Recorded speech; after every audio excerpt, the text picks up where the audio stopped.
The shadowed past and the stormy night. Dark, heavy clouds hung over the sky like an ominous blanket.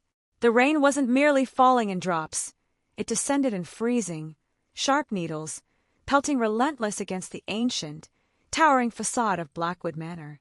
The air vibrated with the deafening roar of thunder, and each time lightning slashed through the dark, the mansion's vaulted gables and Gothic pillars flashed into view like sinister specters. Exactly 10 years ago, on a night just as brutal and cold, Julian Vance's peaceful, sheltered world was reduced to ashes in a matter of moments.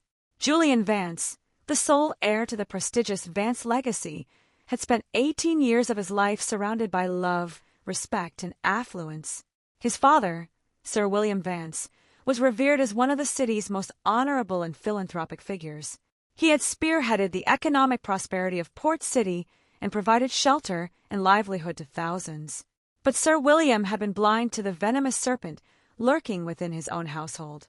The silence imposed by those you love doesn't destroy you. It turns you into stone, and then into a storm. Arthur Sterling, Sir William's younger brother and Julian's uncle.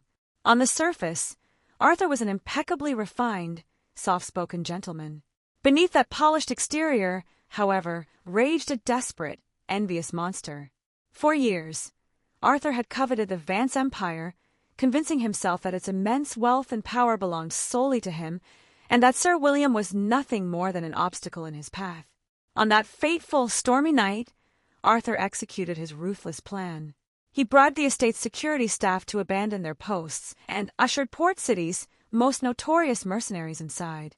Julian still remembered every vivid, agonizing detail, the roaring crimson flames, the suffocating stench of burning mahogany, and his father's final, desperate words as he shielded Julian. "Run, Julian. Don't look back." But Julian couldn't run. Arthur's armed men quickly surrounded the young heir. Julian fell to his knees, begging his uncle for mercy, but Arthur's eyes held no warmth, only cold, calculating malice. Adjusting the heavy gold ring on his finger, Arthur struck Julian across the face with a cruel smirk and shoved him into the deep, pitch-black vault beneath the manor, locking the heavy iron door from the outside. Arthur soaked the estate in fuel and set it ablaze. He was certain the smoke and flames would erase Julian's existence forever. By morning, news of the tragic destruction of the Vance family dominated the headlines. Arthur Sterling wept crocodile tears before the press as he stepped in to assume total control of the family's assets and business empire. Yet Arthur was utterly unaware of one crucial truth. Julian did not die in the suffocating darkness of that vault. As the smoke began to choke his lungs, Julian refused to surrender to despair. Using his bare, bloodied hands, he clawed at the decaying brickwork and ancient stones of the vault wall. His fingernails tore and his hands bled profusely, but the fire of vengeance burning within his chest raged hotter than the inferno above. For 3 days and 3 nights, he fought against hunger, weakness, and absolute darkness, until he finally broke through into an old underground drainage tunnel passing beneath the manor. He crawled out into the cold night, no longer a fragile boy, but a man reborn. 10 long years passed. Port City had transformed. Arthur Sterling was no longer just a wealthy businessman. He had become Lord Arthur Sterling, a powerful billionaire whose influence reached deep into the pockets of politicians, judges, and the chief of police. Tonight, inside the grand ballroom of the Grand Regency Hotel, he was hosting an opulent gala to celebrate the 10th anniversary of his empire. The ballroom glistened beneath the warm glow of massive crystal chandeliers. The city's elite, corrupt officials, judges, and high society investors dressed in tailored tuxedos and evening gowns chattered and clinked champagne flutes in Arthur's honor. "To Lord Sterling," a corrupt senator announced, raising his glass high. A visionary who turned personal tragedy into an invincible empire. Arthur smiled arrogantly, swirling the vintage champagne in his glass. "Thank you, my friends. True success belongs to those bold enough to make the hard choices, to prosperity, and to an unshakable future." Before anyone could take a sip, the ambient temperature in the room plunged sharply. Outside, a violent crack of thunder shook the building, and the massive, heavy double oak doors of the ballroom slammed open with a deafening crash. A burst of icy wind rushed into the room, causing the chandelier flames to flicker dangerously. The live orchestra stopped abruptly mid-note. A heavy, suffocating silence swept over the hall. Framed against the backdrop of a stormy night stood a tall, imposing figure. He wore a tailored charcoal gray, three-piece suit underneath a dark trench coat.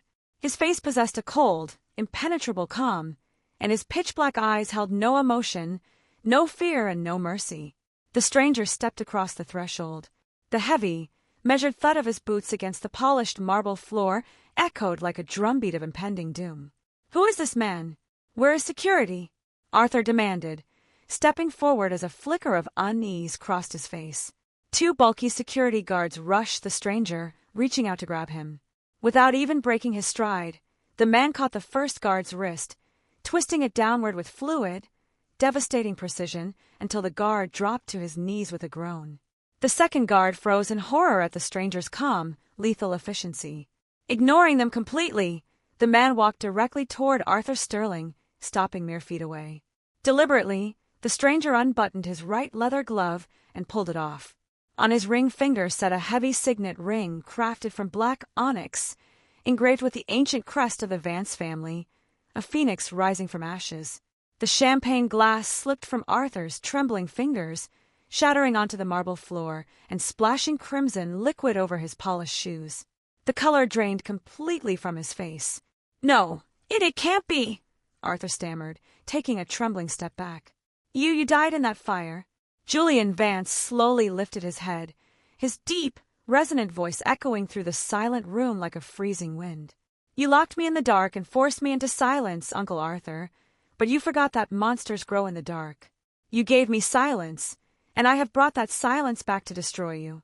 The morning sun broke weakly over Highport, failing to bring any warmth to the executive penthouse of the Sterling Financial Tower.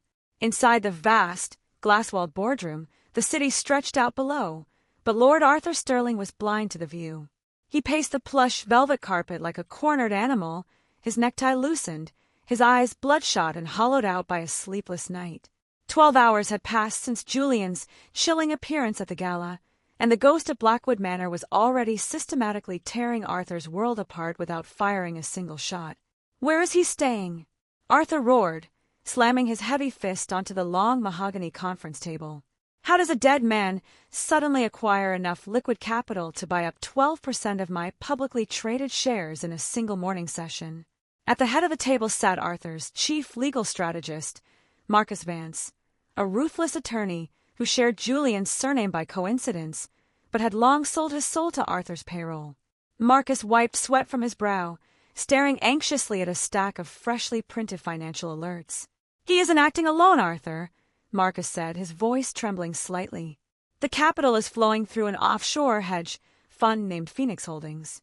It's registered in Singapore and shielded by multi-layered, encrypted trusts. Every time our brokers attempt to trace the ultimate beneficiary, they hit a dead end." "Break through the dead ends," Arthur shouted, his face turning purple with rage. "He's a street rat, a boy who should have burned to ash 10 years ago." "He's not a boy anymore, Arthur," Marcus countered sharply, pushing a folder across the table. "And he knows our books. At 8 a.m. today, agents from the Securities and Exchange Commission executed search warrants on our offshore accounts in Switzerland. They didn't just guess where the double ledgers were stored. They had exact server paths, encryption keys, and signed affidavits from 3 of your former head accountants." Arthur's breath hitched. A cold, suffocating sweat broke out along his spine. Those accounts were stored on air-gapped servers, completely disconnected from the internet. The only way Julian could have obtained those encryption keys was if he had been watching Arthur's empire in absolute silence for years, collecting every piece of dirt, every bribe, and every illegal wire transfer while Arthur slept soundly in his luxury estate. Before Arthur could speak, the heavy double doors of the boardroom clicked open. Arthur's executive secretary stepped inside, her face pale as parchment, holding a buzzing tablet. "Mr. Sterling, you need to turn on the news immediately." Marcus snatched the remote control and switched on the large television mounted on the wall. A senior investigative journalist appeared on screen, standing outside Highport City Hall amidst a sea of flashing camera lights. In an unprecedented political scandal, 4 key city council members and 2 federal judges associated with Sterling Financial have abruptly resigned this morning following a massive leak of encrypted communications. The documents, sent anonymously to major press networks at midnight, detail a decade of systematic bribery, illegal land seizures, and the forced arson cover-up surrounding the old Blackwood estate. The broadcast immediately cut to a live helicopter feed over the city's industrial docks. Heavy law enforcement vehicles were cordoning off Harbor West, Arthur's primary logistics hub. Simultaneously, federal authorities have seized 5 cargo vessels owned by Sterling Shipping following an untraceable tip-off alleging large-scale contraband smuggling and illicit weapons trade. "Turn it off!" Arthur screamed, seizing a glass water pitcher and hurling it at the display. The pitcher shattered against the screen, sending sparks flying as the television went black. Silence blanketed the room once more, the same heavy, suffocating silence that Julian had brought into the ballroom the night before. "He isn't trying to compete with us, Arthur," Marcus whispered, his face completely devoid of color. "He's stripping away our armor. First the politicians, then the banks, then our protection on the streets. By the time he comes for you directly, there won't be a single person left in this entire city willing to take your money to defend you." With shaking fingers, Arthur pulled an encrypted satellite phone from his jacket pocket. He dialed a private, unlisted number, a contact he hadn't reached out to since the night Blackwood Manor burned. The leader of the city's most lethal mercenary syndicate. "He's alive," Arthur hissed into the receiver the moment the call connected. "Find him. I don't care how many men you use or how much blood spills in the streets. Bring me his head before the stock market opens tomorrow." On the other end of the line, a raspy, gravelly voice replied coldly, "The price has doubled, Sterling. A ghost is much harder to kill. Just finish it!" Arthur shrieked, slamming the phone shut. Unbeknownst to Arthur, 3 floors below his penthouse window, a sleek black sedan sat parked quietly across the busy street. Inside the quiet vehicle, Julian Vance sat in the leather back seat, dressed in a sharp dark suit.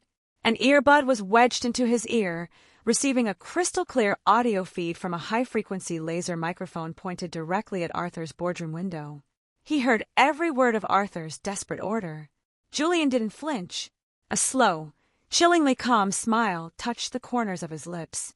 He pulled out a silver pocket watch, the only artifact he had managed to salvage from his father's study before the mansion burned, and clicked open the latch. The second hand ticked rhythmically in the quiet cabin of the car. Tick, tock, tick, tock. "You're panicking, Uncle," Julian murmured softly to the empty air. "You were always sloppy when you were afraid." Julian snapped the watch shut and looked up at the towering glass skyscraper reflecting the gray morning sky. "Let him send his assassins," Julian whispered into the dark. "It only saves me the trouble of hunting them down myself." Night fell over Port City like a thick velvet curtain, bringing with it a biting fog that rolled in from the harbor, cloaking the narrow alleyways and neon-lit avenues in a hazy, ethereal glow. While Arthur Sterling barricaded himself in his high-security penthouse, guarded by dozens of hired guns, the city's underworld was quietly mobilizing. Word had spread through the dark channels of Highport's criminal network, a bounty of $50 million for the head of Julian Vance. Inside an abandoned industrial warehouse, near the old railway yards, Viktor Kozlov, the ruthless leader of the syndicate Arthur had hired, stood over a tactical map of the city. Surrounded by 8 heavily armed mercenaries equipped with silenced automatic rifles and night vision optics, Kozlov finalized their ambush plan. He was spotted entering an underground parking garage on 4th Street 10 minutes ago, Kozlov rasped, racking the bolt of his custom assault rifle. No bodyguards. No armored escort. Just him and his driver. We move in, clear the floor, and collect Sterling's money. Leave no witnesses. The mercenaries nodded silently, checking their gear before filing into 2 black, unmarked vans. 10 minutes later, the 2 vans screeched to a halt inside the dimly lit subterranean parking garage on 4th Street.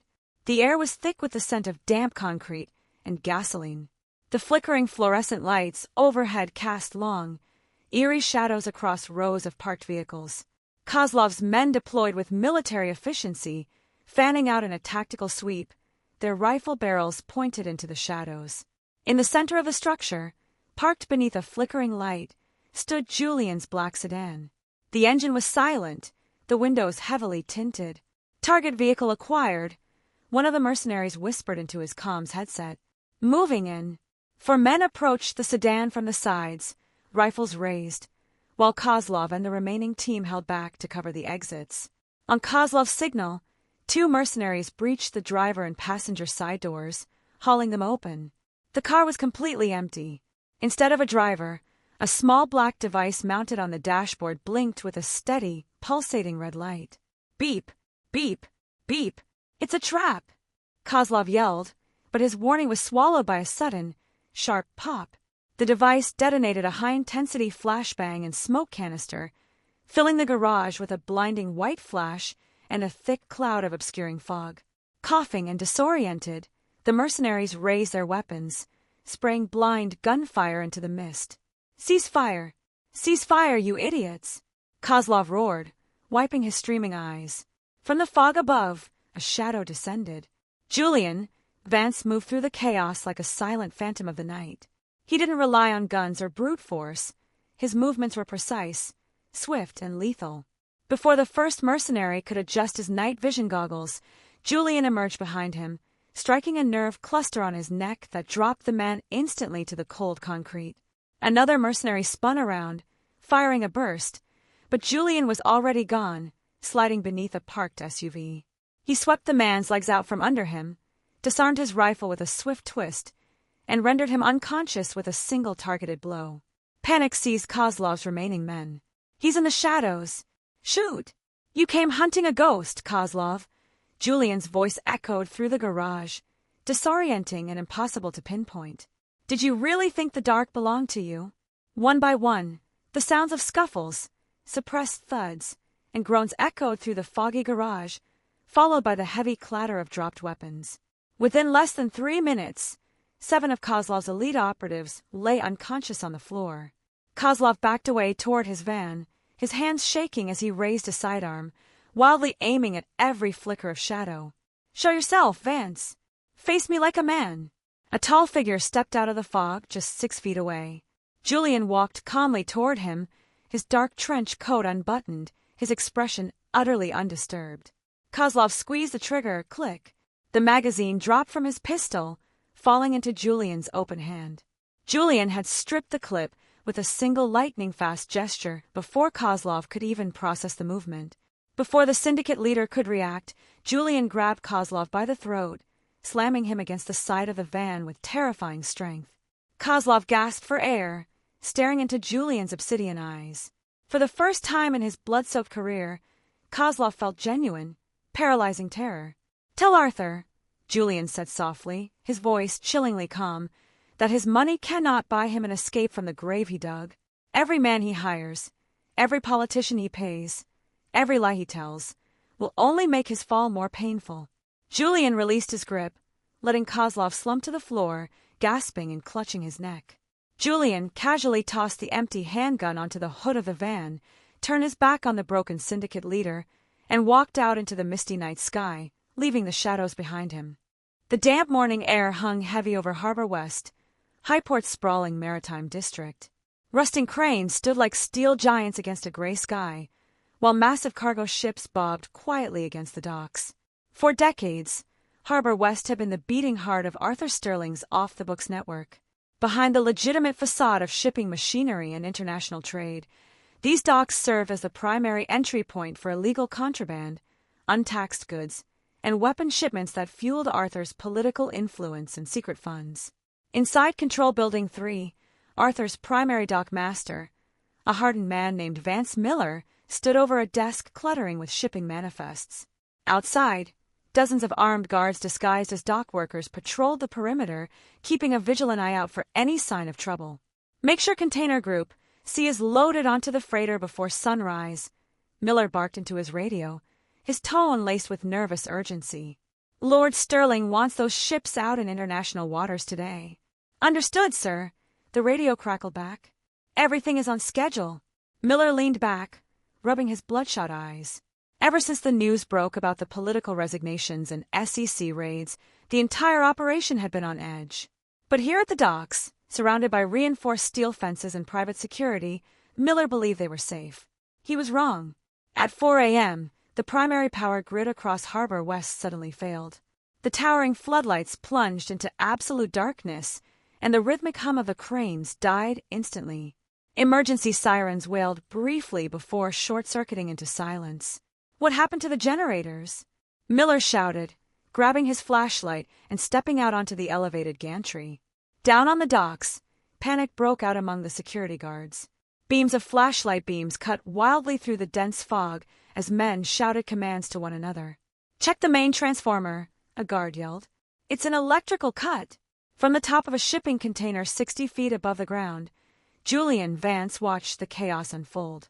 Dressed in his dark tactical coat, he merged seamlessly into the shadows. He didn't come to shed blood.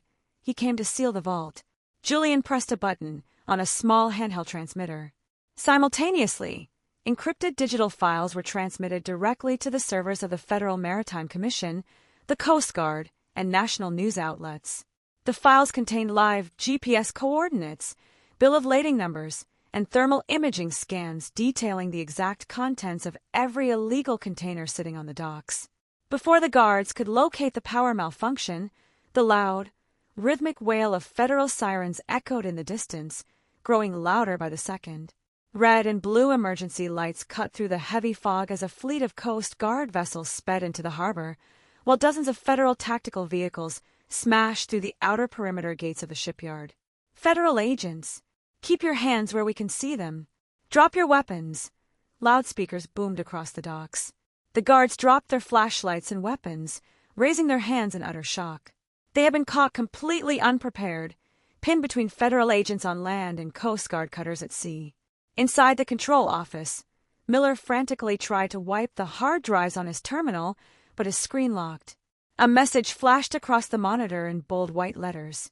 "All data transmitted. The silence is broken."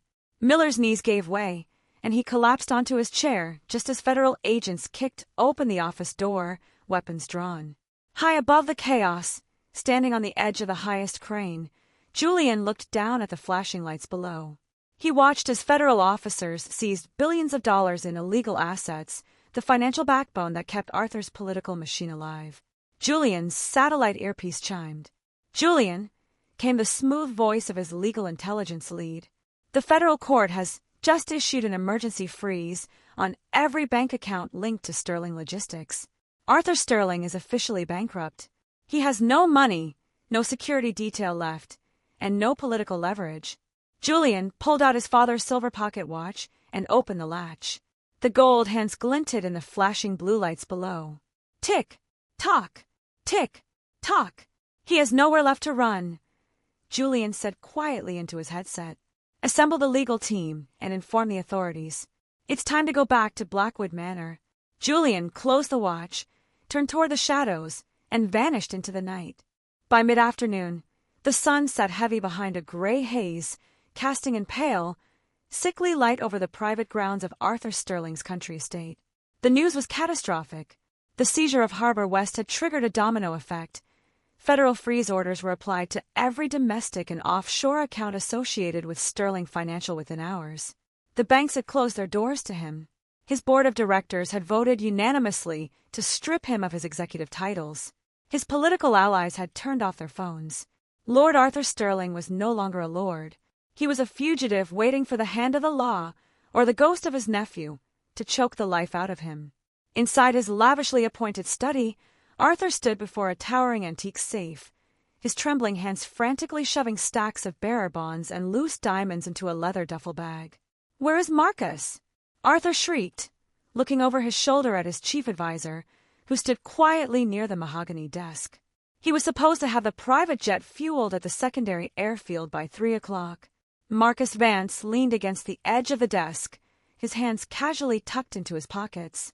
Unlike Arthur, who was sweating through his silk shirt, Marcus looked entirely composed, unperturbed, cold.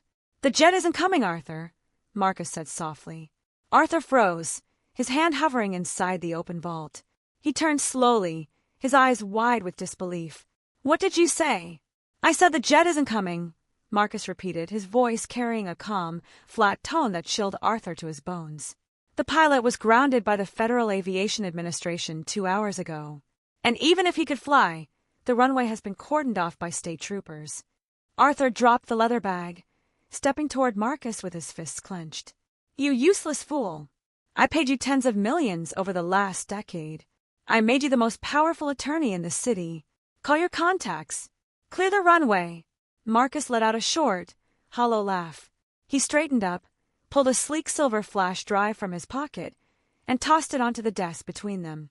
I didn't become powerful because of you, Arthur, Marcus said, looking down at him with quiet contempt. I survived because I always knew which way the wind was blowing.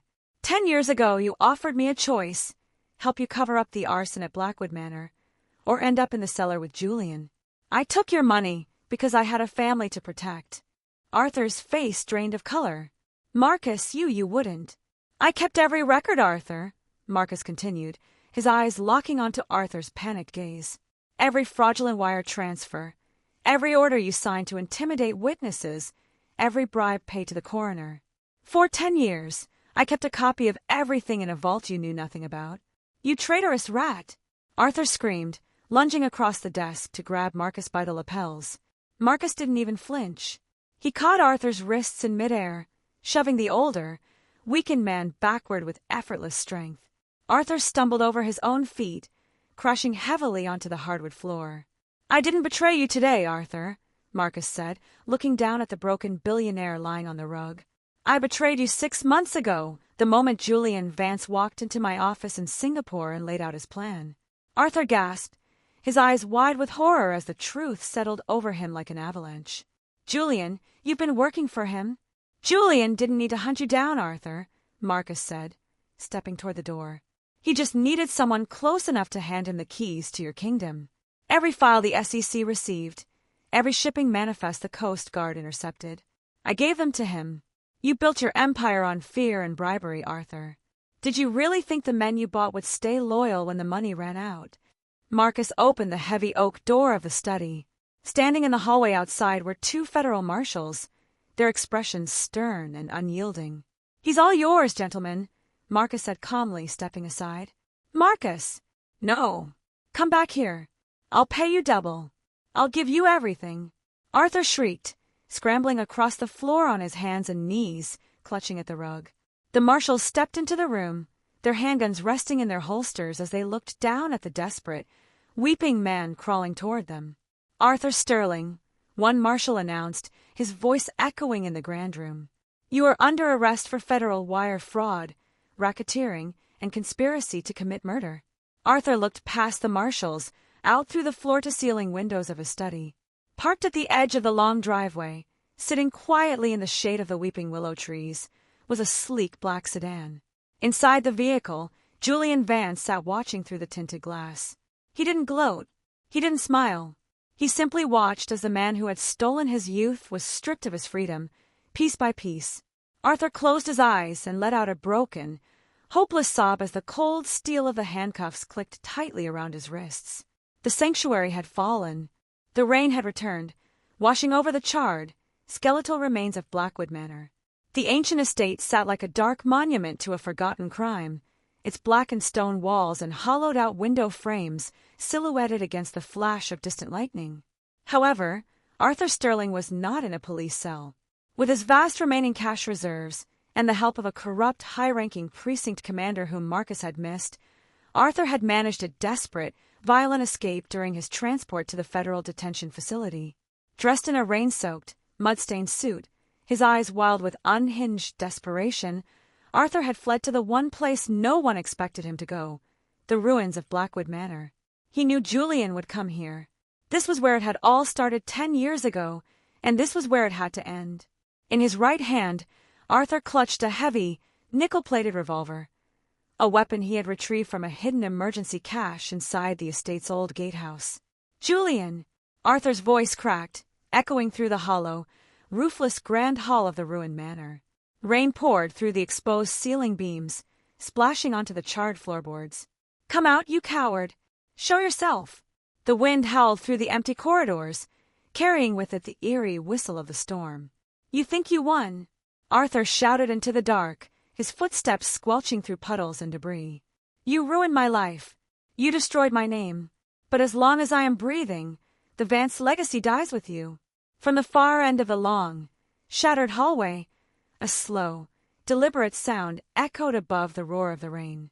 Thud, thud, thud. A tall figure emerged from the shadows near the collapsed grand staircase. Julian Vance walked calmly into the open hall. He carried no weapon, wore no armor, and his face was completely devoid of anger or fear. He looked like a judge stepping onto the bench. "You haven't changed, Uncle Arthur," Julian said, his voice deep and resonant, cutting clearly through the storm. "Even when surrounded by the ashes of your own making, you still blame the world for your fires." Arthur raised the revolver with trembling hands, pointing it directly at Julian's chest. "Shut up! Shut up! I built that empire. I worked for 10 years while you were hiding like a rat." "You didn't build an empire," Julian replied softly, taking a calm step forward. "You stole a name. You lived in my father's shadow, consumed by an envy so deep it turned you into a monster. And tonight, you came back to the scene of your greatest crime, hoping to kill a ghost. I killed your father, and I should have shot you in the head 10 years ago." Arthur screamed, his finger tightening on the trigger. Julian! Click! Arthur squeezed the trigger, but the hammer fell on an empty chamber. Panic surging through his veins, he pulled the trigger again. Click! Click! He stared in utter horror at the revolver. "Did you really think I didn't know about the gatehouse cache, Arthur?" Julian said, continuing his steady walk forward. "I emptied those rounds 3 hours ago. You are entirely alone." Arthur dropped the useless gun, its heavy metallic clatter echoing off the charred stone. He took a staggering step back, his foot catching on a piece of debris, sending him crashing onto his back in a puddle of muddy water. Julian stopped just 3 feet away, looking down at his uncle. Arthur looked up, his face pale, wet with rain and tears, cowering beneath the gaze of the boy he had tried to destroy. "Please, Julian, I'm your uncle, your father's blood. My father's blood ran through these halls because of you," Julian said coldly. "And yet, I will not kill you. Death is an escape, Arthur. It is too easy. You gave me 10 years of silence. Now society will give you yours." The piercing wail of police sirens suddenly cut through the sound of the rain. Red and blue lights flashed through the ruined windows, illuminating the hall. Dozens of heavily armed tactical officers poured through the entrance, their weapons trained on Arthur. "Federal marshals! Don't move!" Julian stepped back into the shadows near the ruined archway, blending effortlessly into the darkness as the officers swarmed Arthur, forcing the broken man onto his face in the mud and snapping heavy steel cuffs onto his wrists. Arthur screamed and thrashed, his voice fading into the howling wind as he was dragged away into the storm. Julian looked up at the open sky above the manor. The rain began to ease, and for the first time in 10 years, a faint ray of moonlight broke through the dark clouds, illuminating the ancient stone beneath his feet. The Highport Federal Courthouse stood like an unyielding monolith of granite and marble in the heart of the city's financial district. For 3 weeks, it served as the center of the nation's attention. The media called it the trial of the century. Inside courtroom 4B, every bench was packed to capacity with journalists, legal scholars, and citizens eager to witness the final fall of Lord Arthur Sterling. Outside, crowds lined the steps, chanting for justice while camera crews broadcasted live updates to millions across the globe. Behind the defense table sat Arthur. The arrogance that had defined his decade of absolute power was completely gone. Dressed in a drab gray prison jumpsuit, his hair disheveled and his face drawn, he looked 30 years older. He stared blankly at the dark wood of a table, his hands loosely clasped in front of him. At the prosecution table, Marcus Vance sat alongside the chief federal prosecutor. Beside them, sitting quietly in the gallery's front row, was Julian Vance. Dressed in a charcoal suit, Julian observed the proceedings with a calm, stoic presence. "All rise," the bailiff announced as Judge Eleanor Vance, no relation, stepped onto the bench. The courtroom fell into an expectant, heavy silence. "We are here to deliver the verdict in the matter of the United States versus Arthur Sterling," Judge Vance declared, her stern voice echoing off the wood-paneled walls. "Foreman of the jury, has a decision been reached?" A middle-aged man stood up from the jury box, holding a thick folder. "We have, Your Honor, Arthur's legal counsel, A public defender appointed after all of Arthur's frozen assets prevented him from hiring private representation, swallowed hard and nudged Arthur to stand. Arthur staggered to his feet, leaning heavily on the edge of the desk. "On count 1, first-degree arson," the foreman read clearly. "Guilty." A low murmur rippled through the gallery. "On count 2, conspiracy to commit murder," the foreman continued. "Guilty." "On count 3, federal wire fraud and grand larceny." "Guilty." On counts 4 through 12, racketeering, bribery of public officials, and obstruction of justice. "Guilty on all counts." Gasps and cheers erupted from the public gallery. Judge Vance slammed her gavel down 3 times, restoring order. "Silence in the court," she commanded, her stern gaze settling on Arthur Sterling. Arthur's knees buckled, and he sank back into his chair, staring at the floor as if the ground beneath him had opened up. "Mr. Sterling," Judge Vance said, her voice dropping into a deep, grave cadence. "The evidence presented before this court revealed a pattern of cold, calculating cruelty rarely seen in human society. You betrayed your own brother, attempted to murder your 18-year-old nephew, and corrupted the legal and political systems of the city to build an empire of stolen wealth." She picked up her pen, looking down at the official sentencing documents. "In accordance with federal law, you are hereby sentenced to 2 consecutive life terms in a maximum security federal penitentiary without the possibility of parole," she ruled. "Furthermore, all assets, real estate, and financial holdings previously controlled by Sterling Financial are hereby permanently forfeited to the court-appointed receiver." Bang! The sound of the gavel striking the wooden block sounded like the final nail in Arthur's coffin. Federal marshals immediately stepped forward, grabbing Arthur by the shoulders to escort him out through the side entrance. As Arthur was turned toward the door, his eyes briefly met Julian's. Julian did not look at his uncle with hatred or triumph. There was only a quiet, absolute finality in his eyes, the gaze of a man who had fulfilled a promise made in the dark 10 years ago. Arthur opened his mouth to speak, but no sound came out. The silence he had forced upon Julian had now become his own permanent reality. As the marshals led Arthur out in chains, Julian turned and walked calmly out of the courtroom doors, leaving the media frenzy behind him and stepping out into the bright afternoon sun. Chapter 8. The Rebirth of the Phoenix. The morning sky over Highport was clear and brilliant, washed clean by the storm that had passed. 6 months had elapsed since the trial, and the city felt noticeably lighter. The dark shadow of Arthur Sterling's corruption had been systematically dismantled, piece by piece, by federal auditors and independent oversight committees. On the high bluff overlooking the harbor where the scorched ruins of Blackwood Manor once stood, the charred stones and ash had been cleared away. In their place stood a striking, modern architectural marvel built of smooth white stone, floor-to-ceiling glass, and warm timber, the Vance Foundation for Hope and Renewal. Funded entirely by the liquidated assets of the former Sterling Empire, the foundation was designed as a sanctuary, a place providing shelter, free education, legal assistance, and career training for young survivors of trauma and systemic injustice. A large crowd had gathered on the manicured front lawn for the grand opening ceremony. Community leaders, former employees of Sir Julian Vance, families, and news reporters filled the seating area. Marcus Vance, who had cooperated fully with federal authorities and successfully turned his life around, stood near the podium, adjusting his microphone. He looked out over the crowd and smiled as he saw a bronze statue standing near the entrance, a statue of Sir Julian Vance, depicting him with an open book in one hand and a welcoming smile. When Marcus called Julian to the stage, the audience rose to their feet in a resounding ovation. Julian walked up the steps calmly. He wore a crisp dark suit, his posture relaxed, his countenance filled with a profound, quiet peace that had eluded him for 10 long years. He stood at the podium and waited for the applause to taper off into a respectful silence. 10 years ago, Julian began, his deep voice carrying clearly through the outdoor speakers, this very ground was consumed by fire and dark silence. A tragedy occurred here that was meant to erase a legacy of kindness and replace it with greed. He looked out over the faces in the crowd, many of whom had benefited from his father's generosity years ago.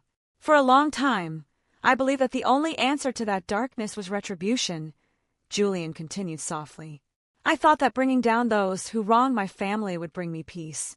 But as the dark walls fell, I realized a fundamental truth. Revenge can tear down a prison, but only justice and kindness can build a home. He gestured toward the soaring glass structure behind him. This foundation does not belong to me, Julian declared. It belongs to every person in this city who has ever felt forgotten, silenced, or broken. It is a reminder that no matter how deep the vault, no matter how cold the night, the dawn will always return. Out of the ashes we rise. The crowd erupted into applause once more, many standing with tears in their eyes as Julian bowed his head respectfully and stepped down from the stage. Late that evening, after the crowds had dispersed and the sun had dipped beneath the horizon, Julian stood alone on the wide balcony overlooking the shimmering waters of the harbor. The cool sea breeze rustled through his hair. Below, the lights of Port City twinkled brightly, a city no longer held hostage by fear. Julian reached into his pocket and pulled out his father's silver pocket watch. He clicked the latch open. The golden hands ticked silently in the moonlight. Tick, tock, tick, tock. For 10 years, that rhythmic sound had been a countdown to a reckoning. But tonight, it felt different. It was simply the sound of time moving forward, unburdened, free, and full of promise. Julian held the watch in his hand for a long moment. Then, with a soft smile, he placed it gently back into his coat pocket, turned his back on the quiet harbor, and walked inside to begin his next chapter. The end.